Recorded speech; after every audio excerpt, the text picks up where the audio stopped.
Okay, thanks. All right. What I have here is a 3-gallon vessel. Inside here, I have about 1 cup of water and about 4 tablespoons of sugar, already melted, dissolved. That is my priming sugar. So once I get this into bottles, the yeast are going to eat that. They're going to do their thing, and the bottles will be carbonated at a pretty good level for what we have here, which is like a porter stout. Anyway, what I'm doing now is I'm going to rack out our beer, put it into this container so I don't pull up all the lees, all the dead yeast and the shrub, just all the products of fermentation that we don't want. We want this, not that. So to make it a little easier, I'm going to bring all this into here. Then I'm going to put that up, pull from there, and put it down into the bottles. All right, this is going to be a slow, kind of boring process. I have the hose right up to the wall. I want to reduce as much oxygenation as possible. So by having it leaning up against, it's not going to splatter and splash around. But I do need to pay much more attention to holding it up here so I don't dip all the way down into here. Could I get a longer hose? Yes. Do I have a longer hose? No. Oh, fuck. First fail almost. Let me dip it a little deeper. There we go. I need to hold this at a good, appreciable level. Right about here. Move it to the middle. And hopefully we don't suck up too much of this. A little bit, whatever. If it gets in there, it gets in there. But hopefully we get this nice, beautiful beer.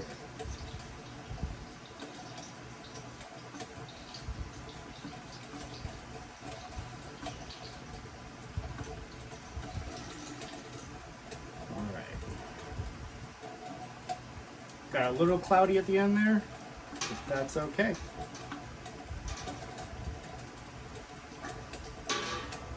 Flip this off for the time being, and then get the other vessel prepared. I'm actually bringing it to the side so I can see about how deep I need to go. And I can see the level at which it starts to pull up the shrub.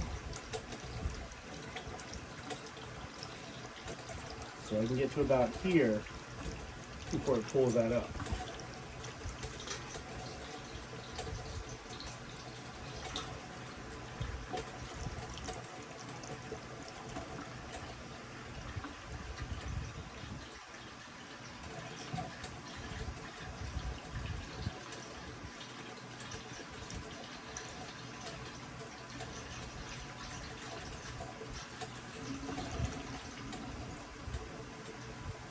There we go. First part is done. Off camera, I have a sanitized vessel filled with water over there. I put everything away for now. Move these out of my way. Let me know if this is in shot. What's in shot? That's in shot. Nice and dark. It's gonna go up here. Now, if I want at this time, this is my last chance for any additions. I've already tasted it, and I think it needs a little bit more chocolate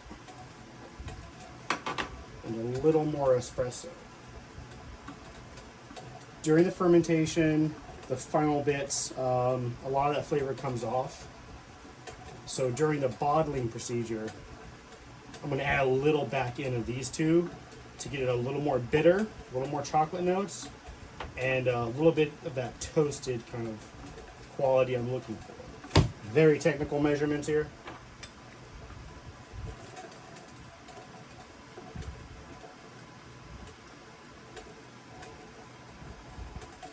little bit, just to get a little more flavor. I don't want it to be overwhelming. I want this to be more true to the ingredients that went in the Grape Nut cereal, the Coco Puffs cereal, and I want these to just be kind of the flavoring agents. About equal parts. I don't know what that is there. Maybe 2 teaspoons. No. I'm going to attach this. This little device attaches to the siphon. Little guide right here for the bottle. There's a small plug right here that activates with pressure.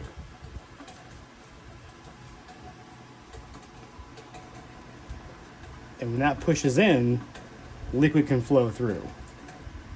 Right here, it's locked. So this goes into the bottle. And once it touches the bottom of the bottle, it activates and liquid can flow through. So at this point, we're ready to bottle.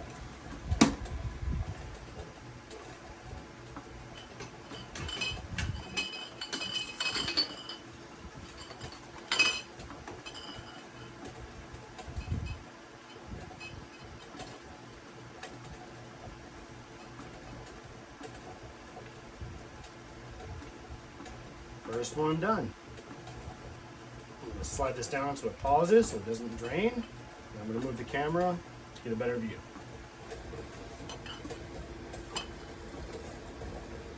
And the pressure is just held in here in the siphon, so as soon as it goes into the bottom and that plug comes up, the liquid flows. And that's what we're looking for.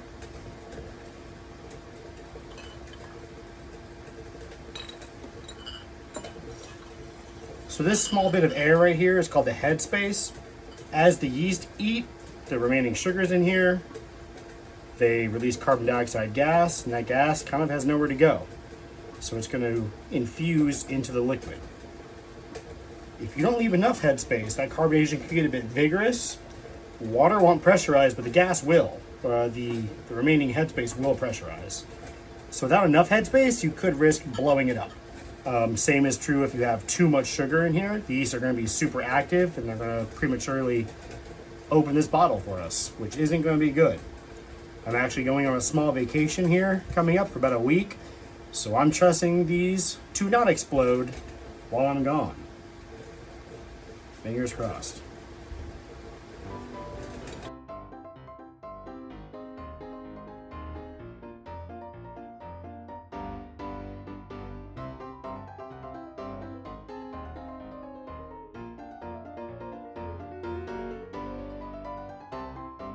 But you know, with carbonation and time, I hope those will shine. And if they don't, they don't. The whole point of this is to be an experiment to test out, can we make a quality beer from the grocery store?